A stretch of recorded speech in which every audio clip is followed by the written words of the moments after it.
Assalamualaikum warahmatullahi wabarakatuh. Alhamdulillah wassalatu wassalamu ala Rasulillah wa ala alihi wa sahbihi wa mawalah. Jamaah rahimakumullah, hari ini tadabbur hadis riwayat Al-Bukhari dari Abu Hurairah tentang pelajari nasab untuk menjalin silaturahim. Jadi mempelajari nasab itu, mengenal nasab diperintahkan oleh hadis. Makanya ada istilah marga. Nah, kalau di seberang ya, kalau di Sunama turunan, bagus nama sampai 7 turunan tuh. Kalau 7 turunan itu kan bapak, kakek, nenek, buyut, bau, kain, siur, gudeg-gudeg, jangan bareng. Tapi biasanya kita hanya sampai bapak, kakek paling tinggi ya. Jadi kalau Rasul itu merintahkan pelajari nasab supaya ulah barengan obor.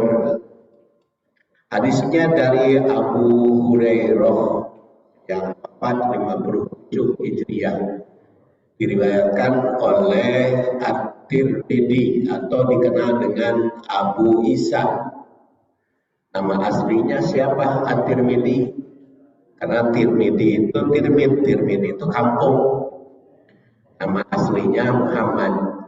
Jadi Muhammad dikenal dengan Abu Isa. At-Tirmidzi lahir 209, dia wafat 279 dari usianya 70 tahun. Dan beliau meriwayatkannya pada juz 7 halaman 249. Dia mengatakan haddatsana Ahmad bin Muhammad.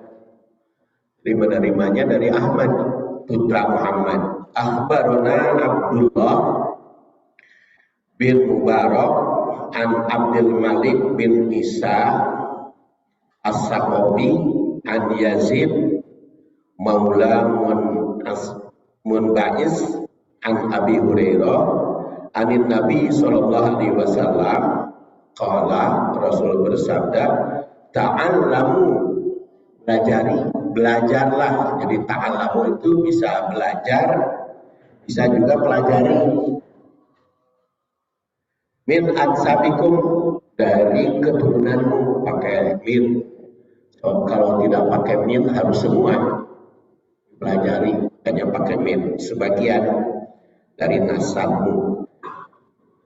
Ma tasiluna, yang menyambungkan dihi dengannya, arhamakum, rahimmu.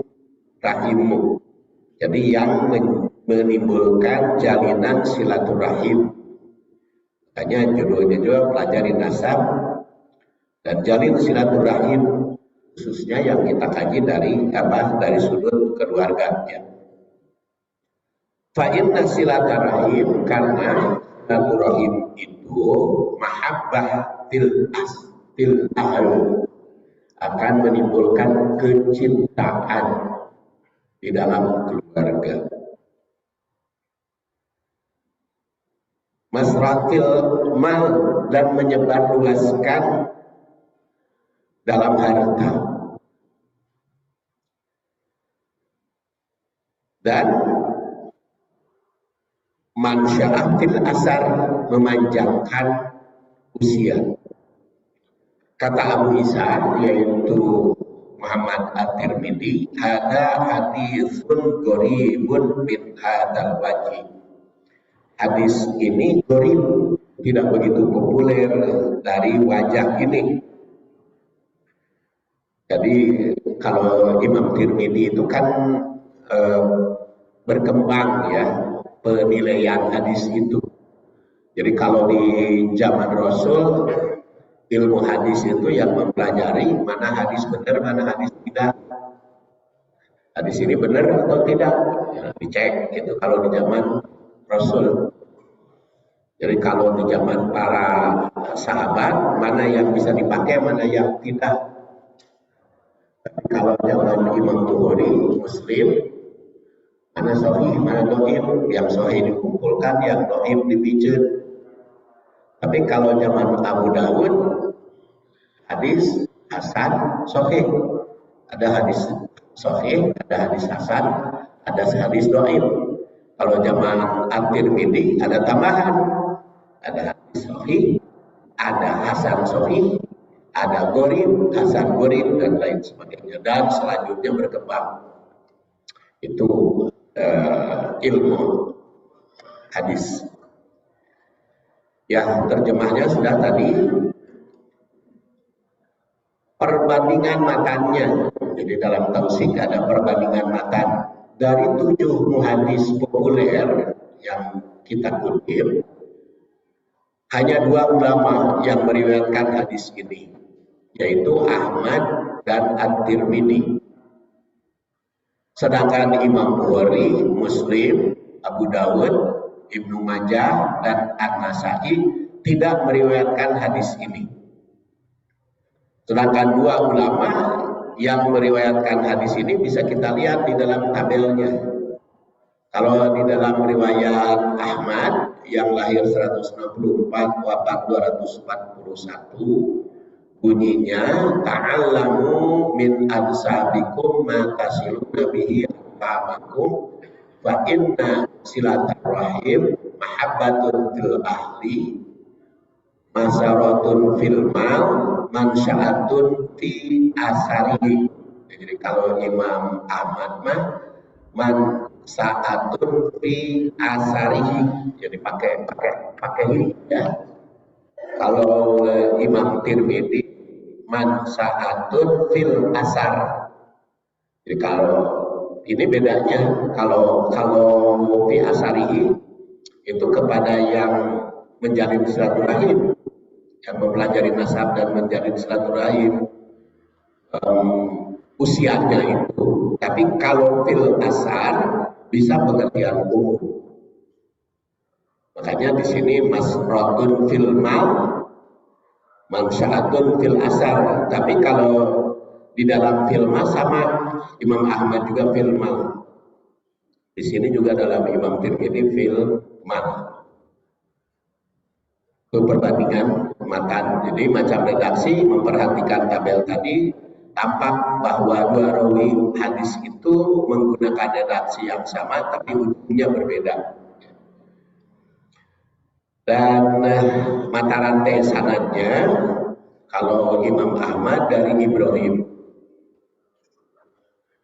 yang menyampaikan hadis Ibnu Buarum kepadanya dari Abdul Malik bin Isa, tapi kesininya sama ya dengan Imam Tirmidzi. Kalau Imam Tirmidzi kan Ahmad bin Muhammad akhbarona Abdullah bin Mubarak. Kalau Imam Ahmad langsung dari Ibrahim. Nah, kita tahu bahwa guru Imam Ahmad dengan Imam Bukhari, kata Imam Tirmidzi, kalau Imam akan lebih panjang mata rantainya karena lahirnya Imam Tirmidzi 209. Jadi Imam Tirmidzi mah ulama kelahiran abad ketiga Hijriah. Tapi kalau Imam Ahmad lahirnya abad kedua Hijriah, wafat pada abad ketiga. Kekhasannya mata rantai, kedua rawi menerima hadis dari gurunya masing-masing. Tapi kalau memperhatikan tabel jelas sahabat tabi'in, atba tabi'innya sama, kecuali gurunya saja yang berbeda. Imam Ahmad dari Ibrahim dan Imam Tirmidzi melalui gurunya bernama Ahmad. Tapi sahabat tabi'in dan atba tabi'innya sama. Makanya kalau kata Imam Tirmidzi disebut gharib karena sanadnya hanya satu rangkaian, jadi tidak begitu populer di dalam sanad. Tapi kedudukannya hadis sahih, hasan sahih kata Imam Tirmidzi gharib. Ahmad bin Muhammad itu guru Imam Tirmidzi, dikenal dengan Abu Abbas sebagai tabi atba tabi'in. Itu diriwayatkan oleh beliau hadisnya 21. Kemudian dari Abdullah bin Mubarak oleh Tirmidzi hadisnya 149. Dia adalah atba tabi'in. Kemudian dari Abdul Malik bin Isa As-Saqafi, beliau tabi'in tapi tidak bertemu dengan sahabat, makanya dia menerima dari sahabat yang sudah ada. Ibnu Hajar Al-Asqalani menganggap makbul dan Adz-Dzahabi menyebut shaduq. Dari Yazid yang hidupnya di Madinah, hadis mulai jalur beliau diriwayatkan oleh At-Tirmidzi sebanyak 2 hadis dan Ahmad meriwayatkannya 3 hadis. Dari Abu Hurairah, kalau Abu Hurairah sudah sering kita bahas, bernama Abdurrahman bin Sakhar, wafat 57 Hijriah. Tadi kita lihat tadi hadis, sejak dahulu kala orang Arab telah biasa menghafalkan dinasti atau marga atau turunan hingga Nabi Ibrahim, sehingga puluhan jumlahnya. Hadis ini mengajarkan agar bukan hanya hafal turunan siapa, marga, dan yang mana, tapi mengkaji keunggulan turunan, bukan dibanggakan, tapi dijadikan pelajaran. Jika ada turunan yang buruk atau nasab yang kurang baik, bukan untuk dijelekan, tapi untuk dijauhi sifatnya. Tapi kalau yang baik kita pelajari. Dan memang turunan itu bagus dipelajari. Makanya kalau DPD Golkar dan PAN sekarang mencalonkan Gibran jadi wakil presiden, calonnya itu karena turunan presiden. Jadi ada keunggulan turunan ya. Jadi kalau Megawati kan Tuhan mengkaderkannya. Kalau Pak Jokowi berhasil mengkaderkan turunan, karena semua anak jadi kegedean. Pertama calon wakil presiden, kedua jadi istri wali kota, dan anak ketiga jadi ketua partai. Hebat itu Pak Jokowi. Di lawan berhasil, dia mau aneh turunan saya jadi gede. Pelajari turunan, tapi bukan untuk dibanggakan, terlalu membanggakan, karena istilahnya itu rajulun kuntiyun, orang yang membawakan yang membanggakan turunan, rajulun kuntiyun, bangga dengan turunan. Ya, tapi dipelajari itu bagus. Dan memang turunan itu masih ada ya istilah darah biru. Dan sekarang kalau musim kampanye itu turunan lumayan dibesar-besarkan secara real ya kan. Calon presiden dan wakil presiden sadayana oke kan menonjolkan turunan. Pak Muhaimin, saya mah NU sebelum lahir turunan kan. Pak Anies itu turunan pahlawan. Terus ya semua turunan itu. Jadi ada bagusnya. Kemudian di Arab telah biasa nasab itu merupakan kebanggaan turunan. Makanya kan sekarang yang mengatur urusan umroh dan haji itu kan Saudi ya, dan kerajaan Saudi itu kan turunannya betul-betul di, dipelajari dan dilestarikan turunannya. Makanya diwariskan ke seluruh dunia. Password itu harus 3 nama. Nama sendiri, nama bapak, nama kakek. Jadi harus 3 nama. Nama sendiri, nama bapak, nama kakek. Jadi turunan 3 nama asli nama gitu dari Saudi itu. Jadi si pemegang paspor itu nama dirinya, nama bapaknya dan nama kakek. Tapi karena di Indonesia kan tidak semua nama itu nama bapak, nama kakek, ya. Walaupun saya pakai nama bapak, nama kakek. Saya punya ASM, AS itu Ahmad Sakini, ayah, M itu Muhammad Karta Mangku Alam kakek. Jadi ASM ditempelkan. Tapi itu banyaknya tidak pakai, tidak pakai nama ayah itu. Seperti adik saya Saiful Islam itu nggak pakai nama ayah. Saiful Islam Mubarok itu mah nama diri sendiri aja. Saiful Islamnya nama sendiri, Mubarok nama sendiri. Tapi kalau itu masing-masing ya. Kalau saya mah pakai ASM itu karena ulah pahili we. So kalau bapak datang ke Fakultas Tarbiyah mau ketemu Saifuddin, bingung tentang usaha Saifuddin mana? Karena di Fakultas Tarbiyah itu ada 3 Saifuddin. Pertama dekan, kedua saya, ketiga tata usaha. Jadi kalau ke Fakultas Tarbiyah nama Saifuddin bingung. Saifuddin mana Pak? Di sini ada 3 Saifuddin.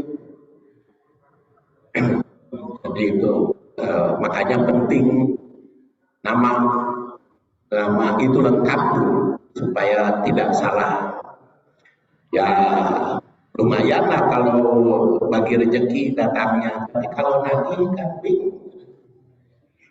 Jadi di Arab itu sudah biasa, sehingga kota, kampung atau daerah itu sering diambil dari nama tokoh turunannya. Jadi ada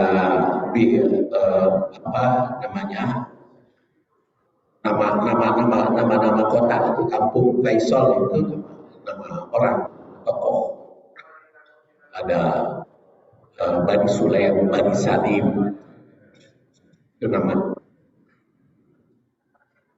Dan ada istilah kalau di Arab ada Bani Hasim, ada Bani Umayyah, Bani Abbas. Kaum Yahudi juga dikenal dengan Bani Quraidah, Bani Qunaiqah, Bani Khajraj. Syariah Rasul tidak menghapus nasab. Jadi bahkan mesti dipelajari, jadi pelajaran. Hadis ini tasihnya, hadis ini walaupun dipublikasikan oleh 2 muhadis yaitu Ahmad dan Tirmidzi itu, tapi dimasukkan oleh Nasiruddin Albani yang wafat 1999 Masehi pada silsilah ahadits as-sahih, kumpulan hadis sahih. Jadi kalau sekarang kan untuk menilai hadis teh gampang ya. Kalau zaman dahulu tak gitu. Kalau sekarang mah ada di Al-Maktabah Syamilah.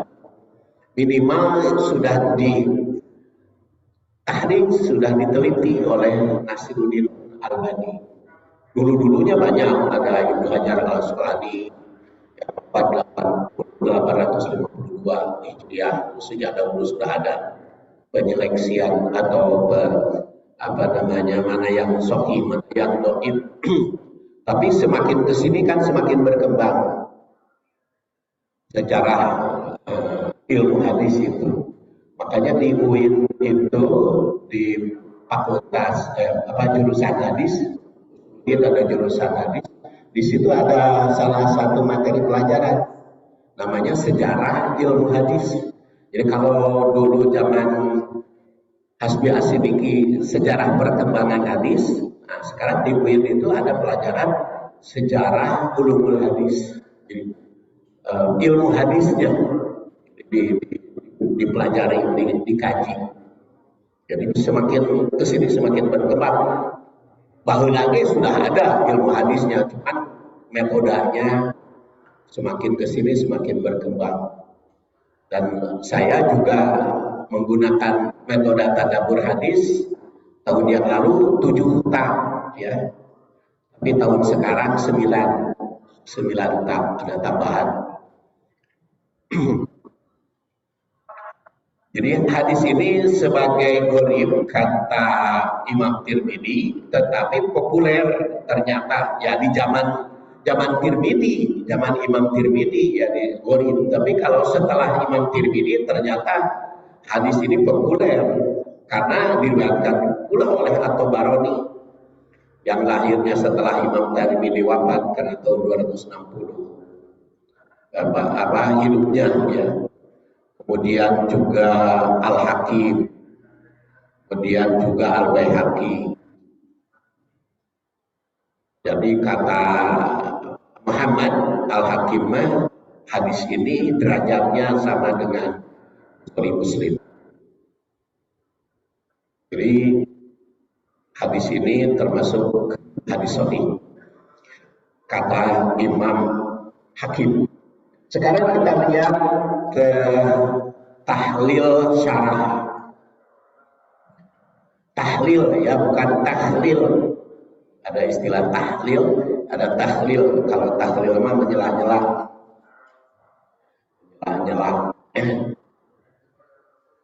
Dr. Rejal Pahlevi itu dia merumuskan tahlil berdasar hadis. Tahlil itu menyelah-nyelah. Ternyata menurut penelitian beliau, dia dokter dalam ulumul hadis, menyelah-nyelah itu hasil penelitian beliau itu tambah ngantuk. Obat ngantuk, menyelah-nyelah. Kan khalilul asabi, dari khalilul asabi tahlil asabi ya, jelas apa? Jari-jari. Maka dia pelajari hadis dan dia pelajari juga dari sudut fisiologi, anatomi dan sebagainya. Ternyata ini khalilul asabi teh tambah mengobati ngantuk. Jadi kalau Bapak sedang mendengar Jum'ah Nunutan, dia kalau Bapak ngadangkeun ngaji ngantuk, jarinya di selah. Itu obat ngantuk. Ya, diselah. Kan kalau wudu kan harus di khalil gitu. Tahlil kalau wudu itu, dan dia pelajari dari sudut wudu, dan itu antara lain masih banyak manfaat yang lain, dan itu antara lain obat ngantuk. Jadi ibu-ibu lamun keur ngadahu ngaji ngantuk ngakieu teh.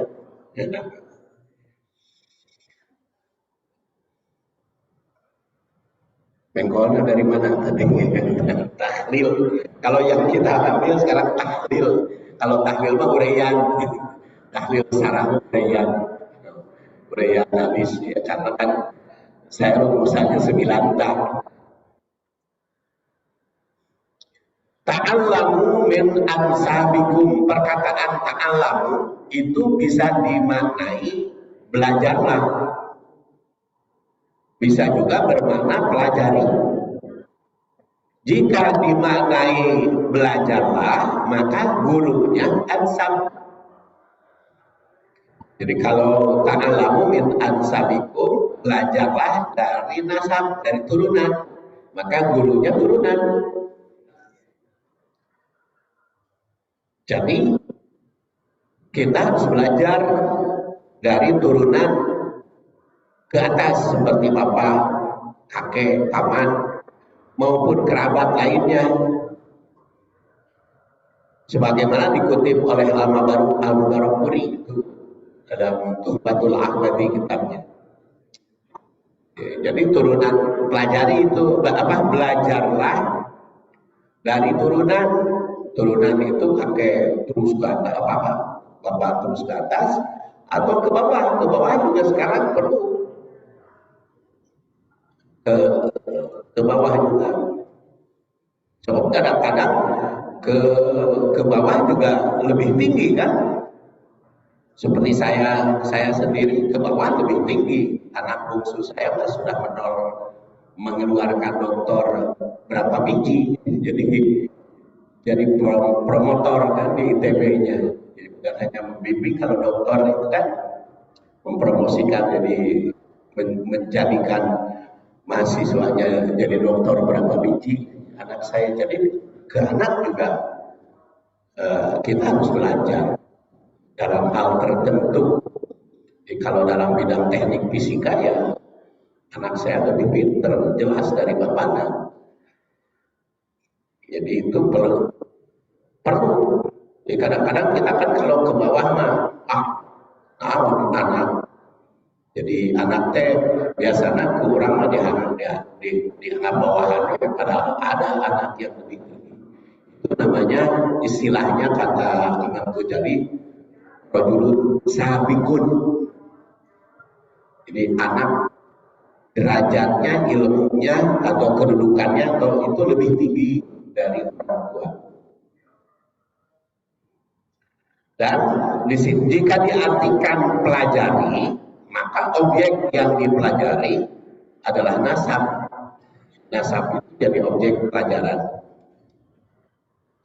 Jika diartikan belajarlah, maka objeknya nilai pelajaran dari nasab, mencari ilmu dari mereka. Belajar min ansabikum dari nasab, tentu saja banyak sekali nilai yang mesti diambil dari mereka itu, baik dalam kehidupan pribadi, berkeluarga maupun bermasyarakat, termasuk juga tentang akidah, ibadah dan muamalahnya. Asy-Syaukani yang wafat tahun 1250 Hijriah mengatakan bahwa mengenal seluruh anggota keluarga dan kaum kerabat itu sangat penting dalam kehidupan. Cekurang sunama ulah pareungeun obor. Karena pareungeun obor itu bisa kawin halal kan ada. Karena pareungeun obor kan dulu ada kisahnya kan. Orang Bandung dinas di Jakarta. Orang Bandung istrinya orang Bandung, ketika di Bandung istrinya orang Bandung, ketika di Jakarta istrinya orang Jakarta. Jadi kan PJPS itu pulang Jumat pergi Senin. Jadi Jumat sampai Senin ke Bandung, Senin pergi ke Jakarta dinas. Padahal di situ juga punya istri. Dua-duanya punya anak. Masuk ITB.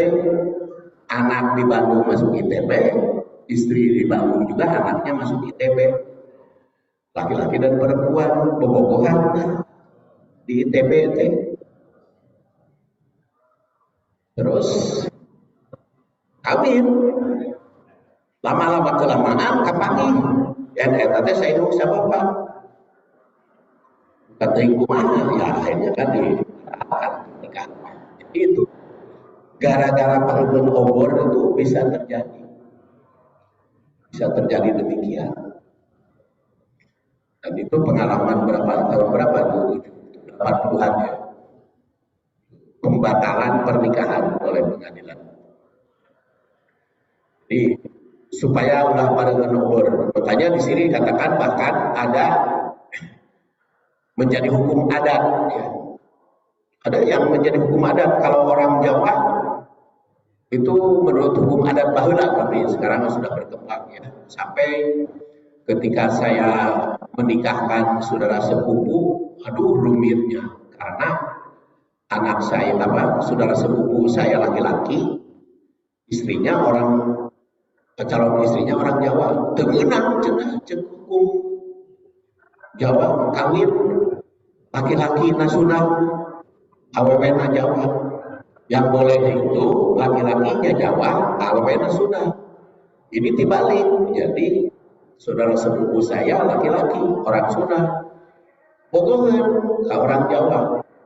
Susah itu ngatur saya waktu itu. Sehingga akhirnya dinikahkan oleh bapaknya tanpa ketahuan ibunya. Rame sampai surat nikah juga baru keluar rada lama gitu waktu itu.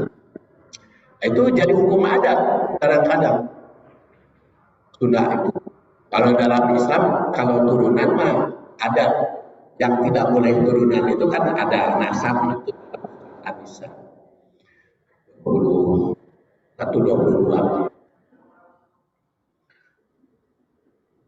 Jadi di Sumatera Barat bahkan ada aturan marga mana dengan marga mana yang boleh menikah atau tidak dibolehkan. Demikian pula suku Jawa tadinya. Di Arab pun ada ketentuan adat yang berdampak pada pernikahan antara lain nasab atau marga. Ada di Arab itu ada keturunan Bawazir, ada keturunan Syihab, ada keturunan macam-macam. Itu di keturunan Bawazir juga ada aturan-aturan gitu. Tidak boleh nikah dengan keturunan nasab. Tapi oleh Rasul kalau hukum adat yang demikian itu diubah, diperbaiki. Jadi karena aturan nasab itu sudah ditentukan di dalam Al-Quran dan Sunnah Nabi. Ini bukan masalah marga. Tentu saja semuanya itu merupakan pelajaran yang harus diambil. Mana yang sesuai dengan syariah, mana pula yang mesti ditinggalkan. Abu Ubaidah wafat tahun 18 Hijriah. Beliau wafat ketika wabah Amwas. Dikisahkan bahwa oleh Al-Marwazi bahwa di Arab itu dikenal dengan 7 turunan, yaitu Syakbi, kemudian Qabilah, Imarah, Baten, Fahad, Fasilah, dan Ashirah. Itu 7 turunan. Makanya ada istilah 7 turunan di kita juga, di Sunda juga seperti tadi. Bapak, kakek, buyut, bau, udeg-udeg, kain siur, jangan wareng, kain siur. Jadi urutan nomor 1 sampai 7 itu adalah semakin banyak jumlahnya. Jadi Ashabu punya keturunan terdiri dari Qabilah, kemudian punya turunan Imarah, dan seterusnya. Berdasar ini Allah Subhanahu wa Ta'ala di dalam surat Al-Hujurat kan Syu'uban wa Qabaila, ada syu'ub, ada qabail. Jadi nasab itu Quran menyebut ada syu'ub, ada qabail. Kemudian Al-Qurtubi juga mengatakan bahwa beberapa qabilah itu berada di bawah kepemimpinan Sa'ab. Dan Sa'ab itu memimpin beberapa kabilah. Oleh karena itu, jika saat ini terdiri dari berbagai bangsa dan bersuku bangsa, ingat asal usulnya itu sama. Turunan jangan dijadikan sombong atau kebanggaan. Jangan pula menghina turunan lain. Tapi itu orang Yahudi. Jadi turunan itu dijadikan dijadikan landasan. Jadi istilahnya itu orang Yahudi mengatakan kamu itu turunan Yahudi, harus cerdas, harus pinter, harus kaya. Itu ditanamkan kepada turunan itu. Yahudi. Makanya kan sampai sekarang orang-orang Yahudi dikenal di dunia paling pinter, paling cerdas itu karena ditanamkan kamu keturunan Yahudi. Yahudi itu harus pinter, harus cerdas, dan memang dididik oleh ayah ibunya, oleh ayah ibu. Konon katanya bahwa ilmu hitung itu ajarkan sejak umur dini sekali, ilmu perhitungan itu orang Yahudi itu.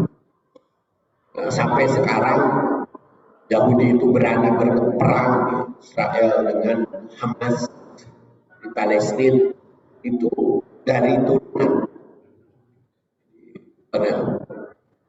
penegakan turunan itu.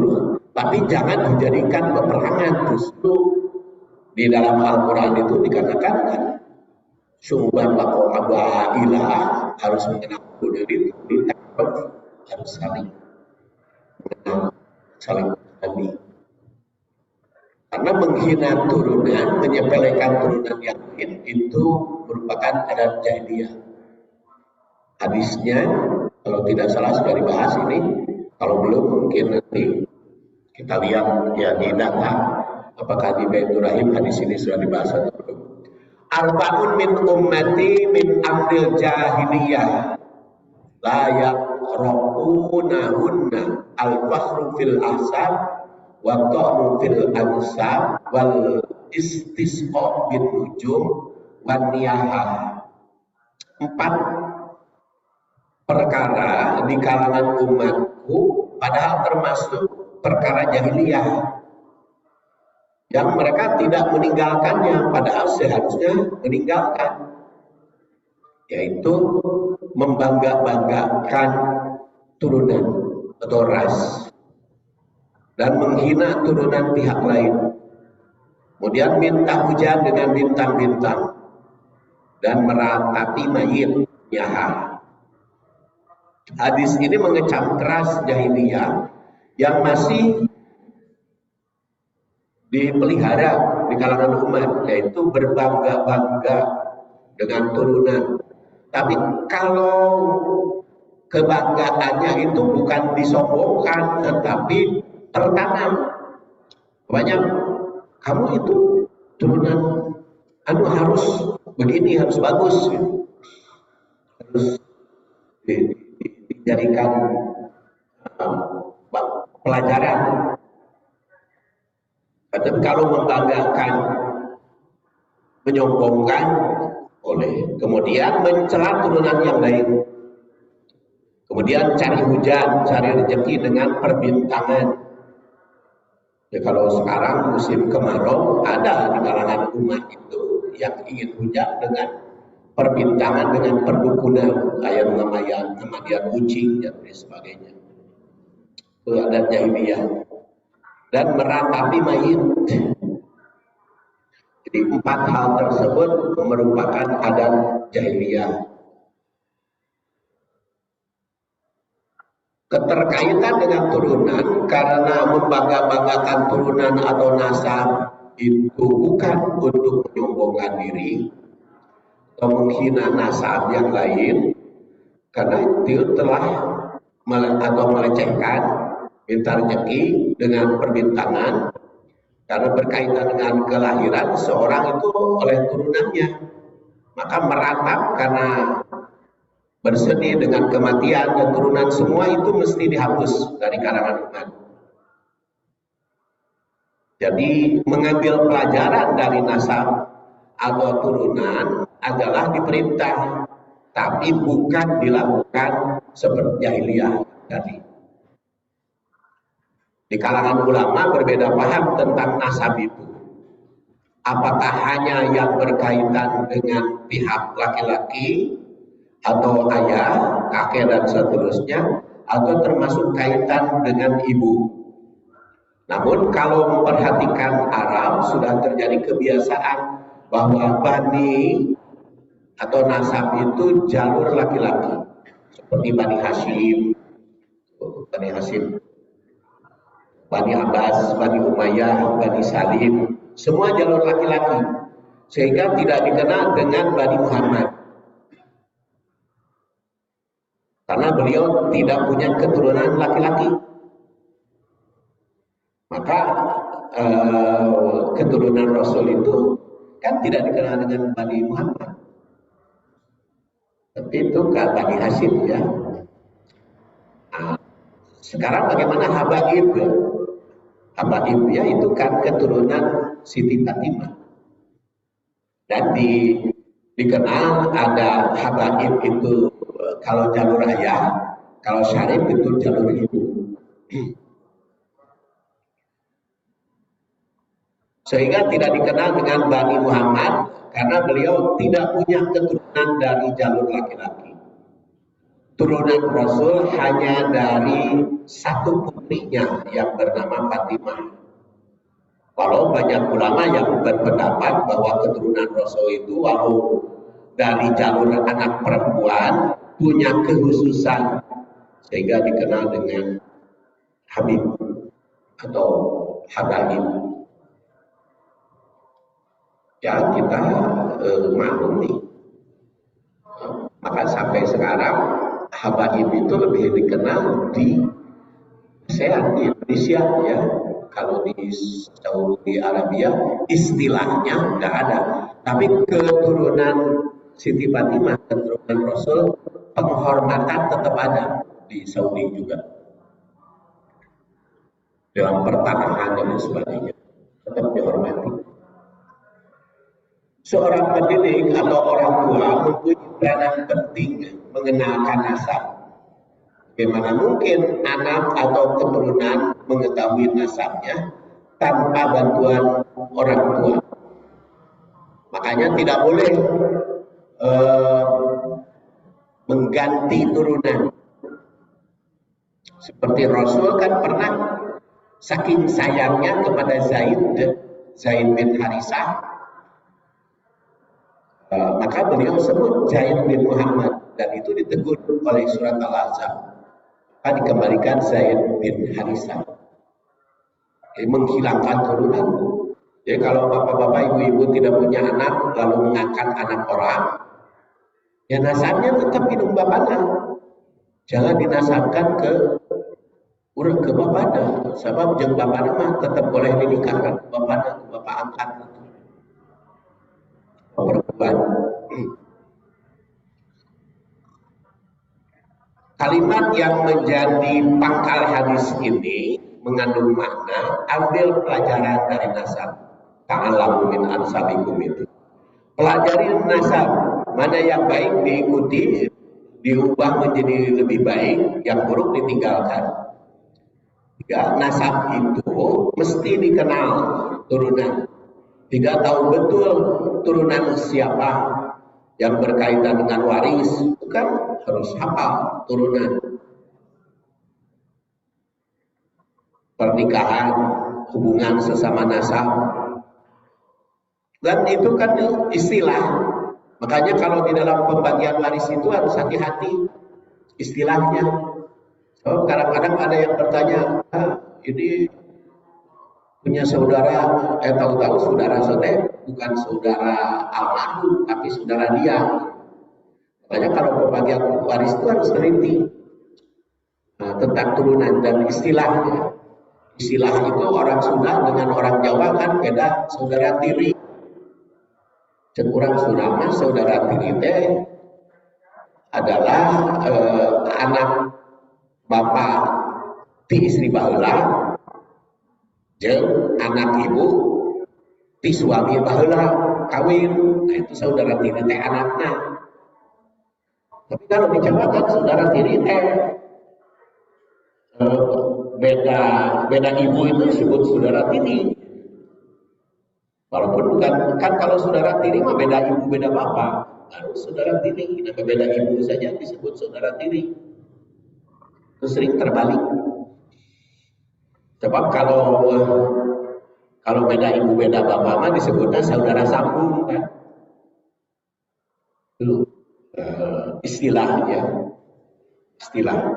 Dan antara Sunda dengan Arab saja kita bedakan. Kalau Arab itu yang membedakan laki-laki dan perempuan, umpamanya saudara ibu itu disebut khol, Kalau perempuan kholah, kalau saudara bapak am, kalau laki-laki am, kalau perempuan aman. Itu saudara saudara bapak dan saudara ibu yang beda. Kalau saudara ibu itu khol, kalau perempuan kholah, kalau laki-laki khol, kalau saudara bapak am, dan perempuan aman. Kalau di Sunda kan tidak membedakan antara saudara bapak saudara ibu. Lamun lanceukna disebut dua, lamun adina disebut am. Beda aja adi jeung lanceuk kalau di Sunda mah. Jadi rek saudara ibu, rek saudara bapak lamun lanceukna itu dua, lamun adina disebut emang. Kalau diharapkan beda, bukan lanceuk adi. Dia di Arab itu tidak membedakan antara adi jeung lanceuk. Yang membedakan tuh sambungannya mana. Nah itu makanya pelajari nasab itu. Jadi karena di dalam surat Al-Hujurat diperintah kita itu untuk mengenal suku dan qabail, maka mempelajari nasab orang juga harus tahu kedudukannya, ya, kedudukannya. Kalau Padang kan banyak bukan baru mewariskan ya, menyambungkan itu harta itu kan ke saudara perempuan kan, ke jalur perempuan kan di Padang itu harta itu lebih banyak. Kalau di Sunda ke laki-laki, nah dalam pembagian waris itu harus mengenal nasab. Jadi mana harta warisan, mana bukan warisan. Nah seperti rumah gadang itu di Padang itu kan bukan warisan, tapi penguasanya lewat jalur perempuan. Di kalimat yang menjadi pangkalan di sini, ambil pelajaran dari nasab. Nasab itu harus dijadikan pelajaran nasab. Kemudian dua pelajari nasab mana yang baik, mana yang buruk, tidak akan. Nasab itu mesti dikenal. Kita tahu betul turunan siapa yang berkaitan dengan pernikahan dan hubungan sosial. Kemudian yang keempat, nasab itu merupakan sumber pelajaran. Berpelajaran ya. Hanya ada darah biru. 5. Nasab ke atas sekaligus menjadi guru bagi turunan. Jadi itu makanya ada bagusnya gitu. Menghormati nasab. Sehingga Gibran itu jalur tol yang menjadi wakil presiden. Cepat. Jalur tol itu coba saya kulit yang jadi wakil presiden. Untung jadi wakil presiden. Wali kota aja susah. Ini mah langsung jadi bangun tema itu kepilih. Bahwa udah sengaja para ahli dengan Prabowo memilih wakilnya kita itu menguntungkan Anies. Jadi amin. Ya pokoknya tinggal iwek. Matasiluna bihi arhamakum. Matasiluna, apa yang menyambungkan bihi dengannya kalian menyambungkan arhamakum rahim. Menurut Al-Mubarakpuri, ini pengarang Tuhfatul Ahmadi, perkataan matasilun itu merupakan penjelasan bahwa nasab yang mesti dipelajari adalah yang mengandung hikmah, menyambungkan tali atau kaitan, ikatan kekeluargaan.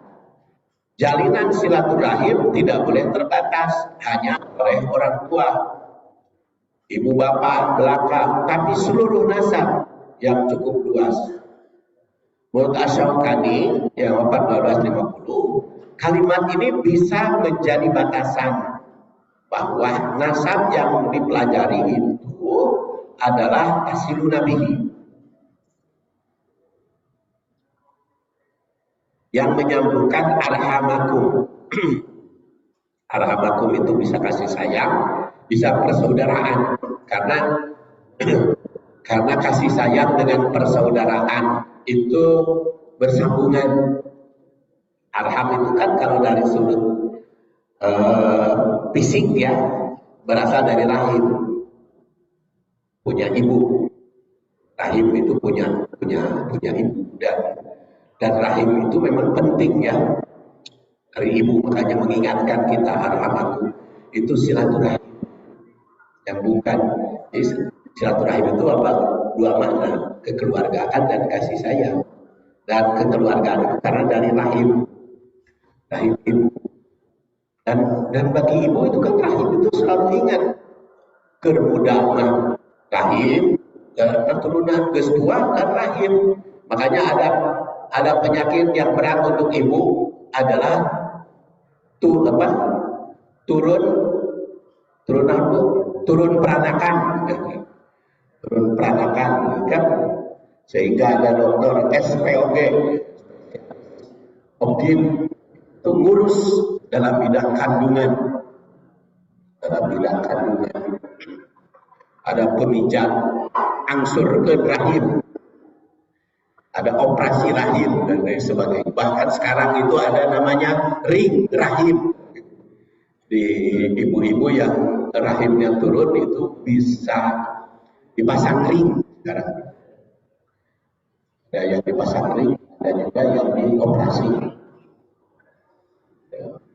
Selalu diingatkan. Makanya ibu-ibu untuk menjaga rahim, ulah bawa-bawa nuberan bapak ayah. Kadang-kadang kan mawa galon segala macam ku ibu-ibu da bapana yang minum mawa galon ku ibu bisa menurunkan rahim, mengingatkan. Hanya harus kerjasama bapak dengan ibu. Pokoknya mah ibu-ibu mah ulah disuruh bawa-bawa berat. Bisi turun, katanya kalau turun rahim itu akibat dari sering membawa yang berat-berat. Makanya tukang pikul dari dulu mah bapak-bapak. Ayo saya ibu-ibu menganggo semen segala macam. Arham sebut. Jadi perkataan arham itu menurut Abu Hatim dikutip oleh Al-Asqalani merupakan bentuk jamak dari rahim yang melambangkan kasih sayang karena dari rohimah nama Allah. Ada juga kekeluargaan karena rahim dari milik ibu. Maka itu kerabat secara luas. Sebagian ulama mengartikan bahwa perkataan rahim itu termasuk nama Allah Ar-Rahman, Ar-Rahim, yang Maha Pengasih dan Penyayang. Jika dipahami sebagai nama Allah, maka silaturahim itu mengandung makna menyambung hubungan baik dengan Allah. Makanya nama Allah itu tercantum di dalam fisik ibu. Nama Allah itu tercantum di dalam badan ibu. Itu melambangkan secara anatomi, itu bisa nyambung dengan roh Allah Subhanahu wa Ta'ala. Tapi secara psikis ya kasih sayang Allah dilambangkan dengan ibu. Jika dipahami sebagai nama Allah, maka silaturahim itu mengandung makna menyambung hubungan baik dengan Allah. Maka jika putus, itu sama dengan memutuskan dengan Allah. Jika perkataan rahim itu diambil dari istilah kandungan sang ibu, maka mengandung arti menyambungkan kekeluargaan. Jika tidak pahami secara bahasa yang berarti kasih sayang, maka silaturahim berarti menjalin kasih sayang sama manusia. Pentingnya silaturahim tidak ada keraguan lagi. Dengan silaturahim kaum muslimin bisa menjalin hubungan baik dengan Allah. Dan musim pemilihan itu baik pilihan presiden, gubernur, wali kota, DPR, DPRD, jabat provinsi, DPR kota atau kabupaten, itu nampak jelas pentingnya silaturahim. Siapa yang baik silaturahimnya, maka dia akan terpilih. Cuma kelihatan ya manfaat silaturahim. Makanya sekarang seluruh calon darah deket ke kiai, ke ustadz. Rajin nggak silaturahim? Ya untungnya pemilihan 5 tahun sekali, minimal 5 tahun sekali ustadz kiai didatangkan ke para calon.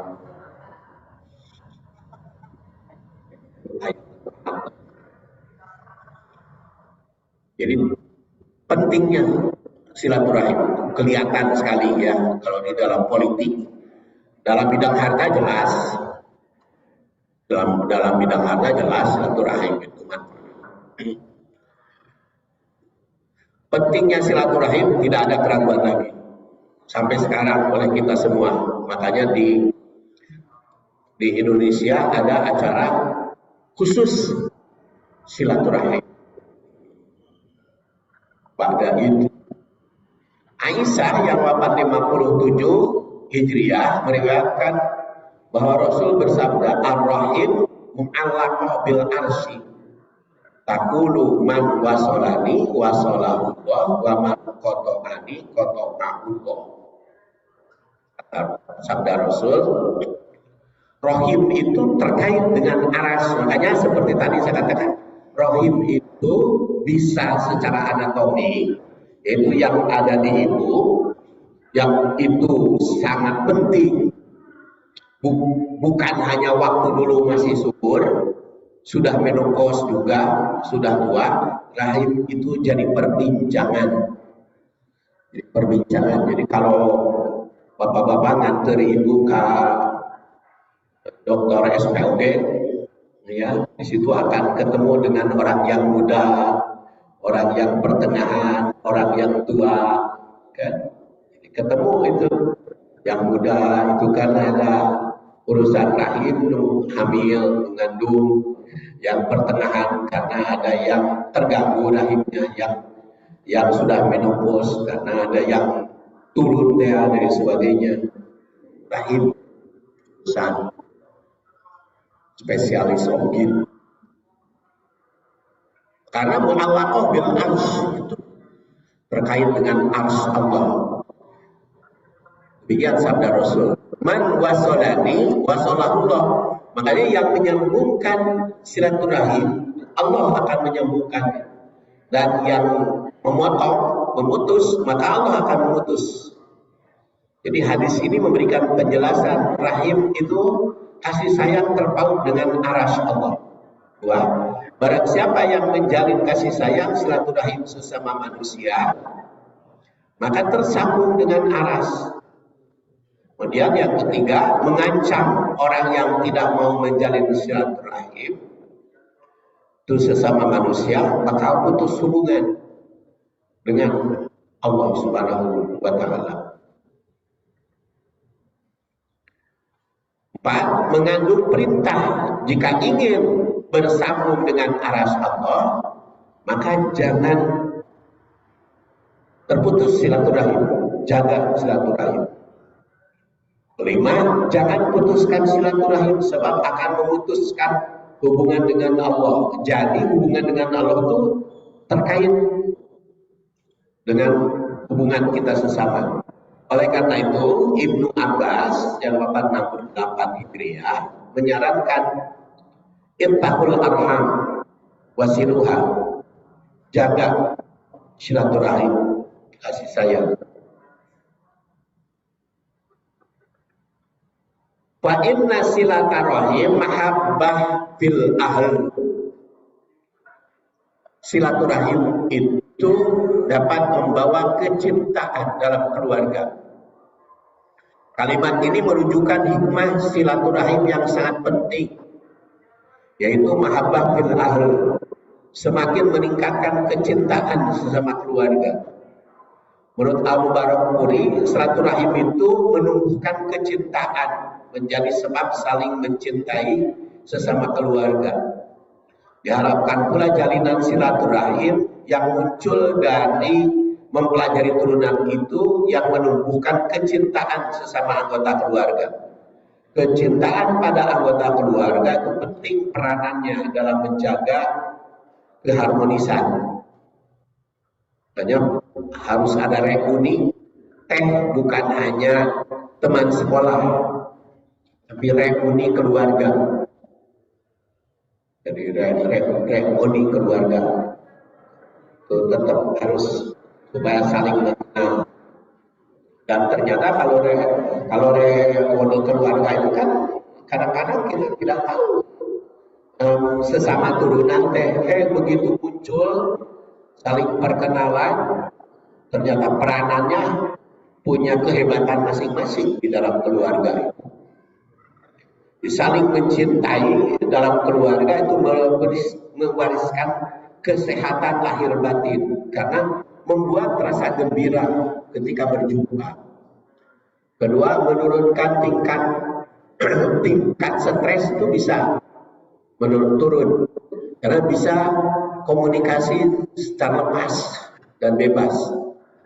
Tiga, meningkatkan kekebalan tubuh karena itu fisik merasa tentram, tenang. Menjaga kesehatan pada jantung karena peredaran lancar, stabilitas saraf tidak terganggu. 5, otomatis saling mencintai, bahwa usia lebih panjang kalau saling mencintai. Makanya di rumah sakit dulu makan temenang gitu ya, dikunjungi teh ditungguan teh ayam perawat. Kalau sekarang kan diakui oleh semua rumah sakit bahwa penyembuhan itu tidak cukup obat, tapi siapa penunggunya. Makanya biasanya penunggu di rumah sakit itu orang yang dicintai, karena itu sangat peranan. Penampilan akan semakin cerah, yang tentu saja berpengaruh pada kesehatan kulit. Kemudian kesehatan mental akan terpelihara karena saling percaya sesama. Manusia sejak lahir telah membutuhkan kasih sayang sesama. Oleh karena itu, jalinan silaturahim yang diperlukan menumbuhkan saling mencintai sesama. Anas bin Malik yang wafat 93 Hijriah meriwayatkan bahwa Rasul bersabda, la yu'minu ahadukum hatta yuhibba li akhi ma yuhibbu li nafsi. Tidak sempurna iman seseorang sehingga dia mencintai sesamanya seperti mencintai dirinya sendiri. Kecintaan pada saudara atau keluarga sepenuhnya didasari karena Allah. Karena Rasul bersabda yang diriwayatkan oleh Anas bin Malik, salah tiga man kunna fihi wajada halawatal iman.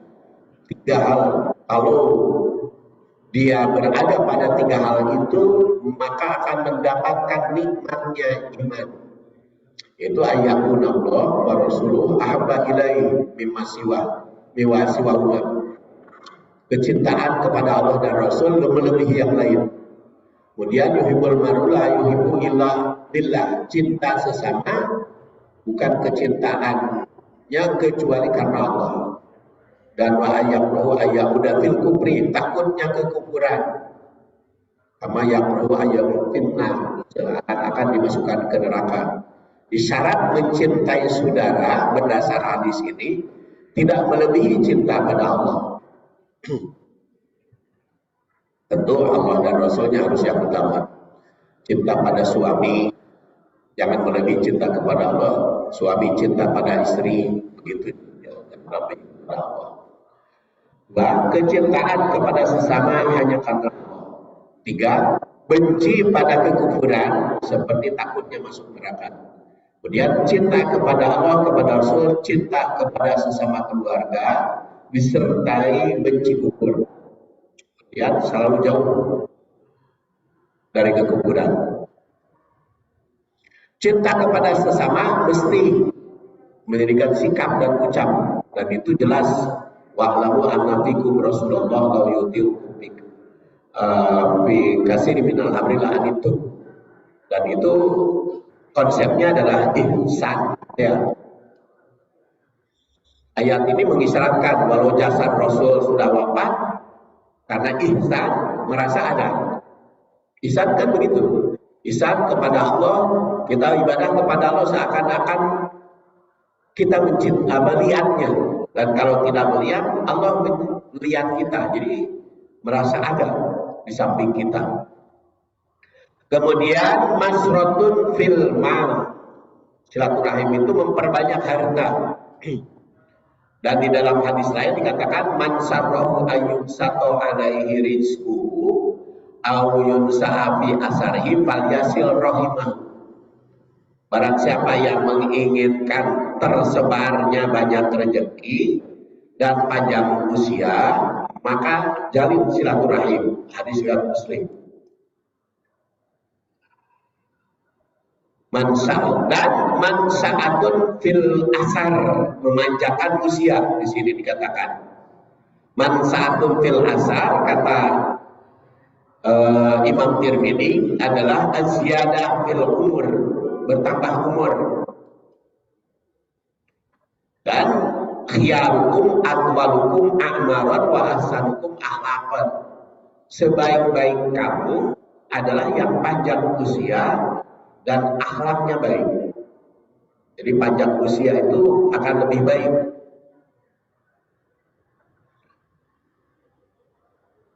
Kita lihat takwil, karena ini sudah dekat jam 6, kita langsung ke takwil. Takwil pertama, perintah belajar dari nasab mencakup mengambil pelajaran dari kebaikan dan kekurangannya. Pengalaman yang baik mesti ditiru, yang kurang baik dihindari. Nasab yang baik maupun yang kurang baik tetap jadi pelajaran. Kedua, terdapat perbedaan di kalangan ulama tentang nasab. Apakah mencakup dengan jalur perempuan atau hanya pihak laki-laki? Berkaitan dengan perbedaan tersebut utamanya dalam hubungan marga. Sedangkan nasab, dinasti, berkaitan dengan nama, itu dua-duanya harus kita pelajari. Karena waris juga dua-duanya tetap. 3. Mengenal nama, turunan, atau nasab sangat diperlukan agar setiap keluarga tahu asal-usul. Mengetahui asal-usul turunan bukan hanya sebagai kebanggaan, tapi menjaga kehormatan diri dan kehormatan keluarga. 4. Pelajaran turunan mesti berfungsi saling mencintai, silaturahim, membuka jaringan yang luas. Silaturahim intern dan antar keluarga sangat diperlukan untuk pengembangan kualitas, baik yang bersifat kesehatan jasmani maupun kesehatan rohani dan ekonomi. Karena tadi silaturahim itu ada mahabbah bil ahl, itu kan urusan rohani.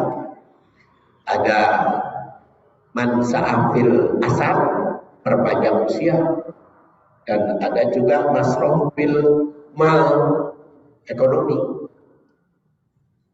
5. Saling mencintai sesama keluarga sangat berperan penting dalam keharmonisan rumah tangga. Bagaimana mungkin rumah tangga bahagia tanpa saling mengenal dan saling mencintai sesama? Hanya nikah harus pakai wali, saksi, saling mencintai sesama. Nah, setiap anggota keluarga mesti saling mengenal. Kemudian mengenal nasab dengan silaturahim dapat memperluas rezeki. Bukan hanya terbatas pada harta, tapi juga segala yang dapat dinikmati. Di antara keluarga dapat berbagi kenikmatan sehingga menjadi kebahagiaan bersama. 7. Silaturahim karena mengenal nasab akan memperpanjang usia, karena akan saling menjaga kesehatan jasmani rohani maupun ekonomi. Bersilaturahim dengan keluarga yang saling mencintai akan meninggalkan imun kehidupan. Jadi meningkatkan imun dan iman kehidupan. Taktiknya, pertama pendidikan diperlukan mengenal nasab. Kemudian dua, nasab di kalangan bangsa Arab selalu dibawa, maka itu jadi pelajaran. Hanya kita belajar hadis itu nasabnya dipelajari, ya, bukan hanya tahun. Dan sejarah turunan berlaku utama dijadikan pelajaran, karena itu pelajarannya dilarang menghina nasab pihak lain, jangan membanggakan, jangan jadi sombong. Pendidikan perlu mengarah kepada saling menyayangi sesama atas nama karena Allah sayang menyayangi.